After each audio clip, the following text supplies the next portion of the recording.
antibiotics, patient with ascites, malnutrition, and emergency surgery into consideration.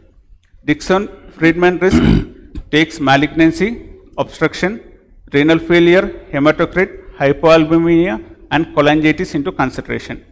And most commonly, we will use ASA physical status. If ASA physical status is 1 and 2, there is risk is 0.3%. ASA physical status 3, risk is 5%. If it's 4, it's 20 to 30%, and if it's more than, and if it's 5, the risk is 70%.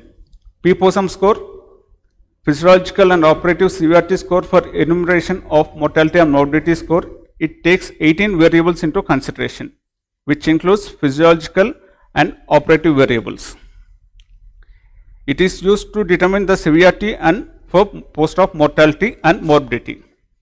Risk assessment, as I already said, patient with coming for surgery have multiple comorbidities like diabetes, hypertension, thyroid disorders, COPD, neuromuscular disorders, and nutritional status, which I will deal later.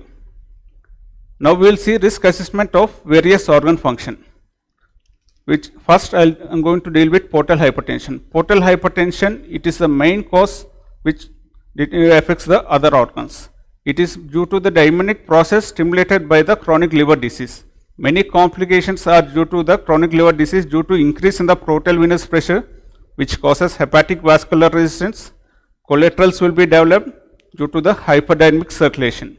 So we have gastroesophageal varices, PH gastropathy. Due to that, we have hypersplenism, ascites, and afterwards the patient may develop spontaneous bacterial peritonitis. Respiratory component, patient with chronic liver disease have restrictive lung disease due to the ascites and pleural effusion. So there is decrease in the total lung capacity, functional residual volume, functional residual capacity. And due to the ascites, the patient may be difficult in supine position due to decrease in the functional residual capacity, which is challenging for anesthesia, which will be dealt later. Hematological, due to the malnutrition, due to destruction of the red blood cells, and due to decreased production of erythropoietin, there is anemia.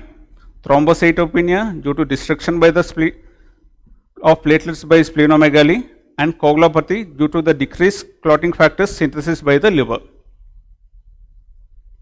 And most dreaded complication is hepatorenal syndrome. Hepatorenal syndrome occurs due to the constriction of the severe constriction of the renal veins due to changes in the splanchnic and general circulation. In CVS, patient may undergo cardiac myopathy. Cardiac myopathy is mainly due to hyperdynamic circulation due to the low SVR and high cardiac output.